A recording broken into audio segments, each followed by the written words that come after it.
March 15th, 44 BC. Rome is in shock. The man who conquered the world, the dictator Julius Caesar, is now nothing more than a mangled corpse on a cold marble floor. But as the physician Antistius leans over the body, he notices something chilling. Of the 23 stab wounds covering Caesar's flesh, only one, a single thrust between the first and second ribs, was truly fatal. The other 22, they were the frantic, terrified hacks of men who feared a ghost. How did the world's greatest military genius walk, smiling, into a trap he knew was set? To find out, we have to look at the heart that vanished, and the blood-stained scroll Caesar refused to read.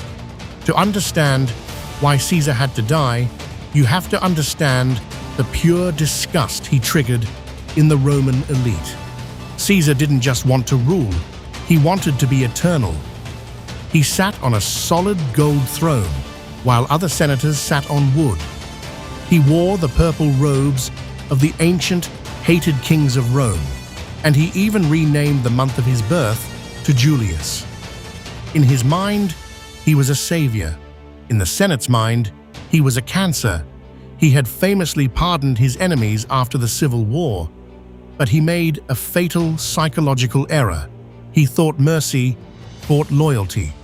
He didn't realize that being forgiven by Caesar was a daily public humiliation. The hate didn't vanish.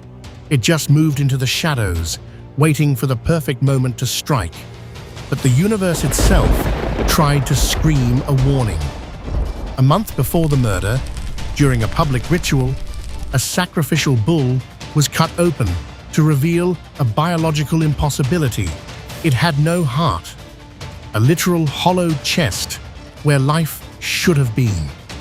The seer Sparina whispered the words that would haunt history. Beware the Ides of March.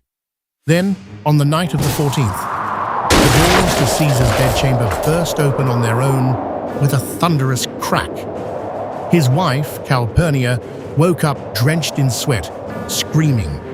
She had dreamed of holding Caesar's bloody, lifeless body in her arms as their house collapsed. For the first time, the dictator felt the chill of fate. He decided to stay home. He was safe. The Republic was about to survive until his best friend arrived to play on his ego.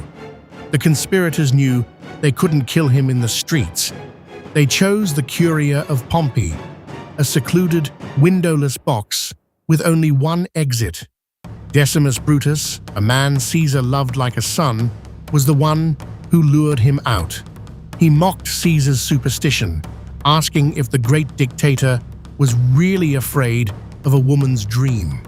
Shamed and arrogant, Caesar stood up. On his way to the Senate, a man thrust a scroll into his hand, begging him to read it immediately. It contained the names of all 60 assassins and every detail of the plot. But Caesar, bloated with self-importance, tucked it into his belt to read later. He walked into the room, surrounded by 60 men with daggers hidden in wooden writing boxes. He had just walked into his own funeral. The signal was a violent tug on his toga. Then, the steel came for him. The attack was a mess of panicked amateur violence. The senators were so frantic to get their strike in that they actually stabbed each other in the frenzy. Caesar fought back like a lion, jamming his only weapon, a metal pen, into the arm of his first attacker. But when he saw Brutus, the protégé he had protected, raising a blade toward his groin, Caesar stopped. He pulled his toga over his head to die in the dark. But the blood of a god carries a curse. The conspirators claimed they killed a tyrant to save the Republic, but they only succeeded in signing their own death warrants and creating an empire that would last for centuries.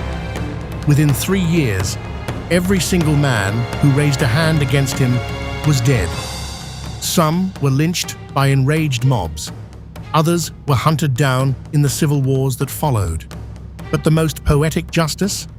Both Cassius and Brutus, the leaders of the plot, ended their lives using the exact same daggers they had plunged into Caesar's flesh.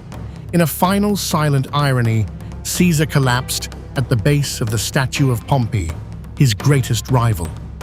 The man he had defeated in war now looked down at his cooling corpse, his stone face seemingly smiling at the revenge he never got in life. Caesar died clutching the scroll that would have saved him, the names of his killers literally in the palm of his hand. Was it destiny, or was Caesar simply a genius who became blinded by his own legend?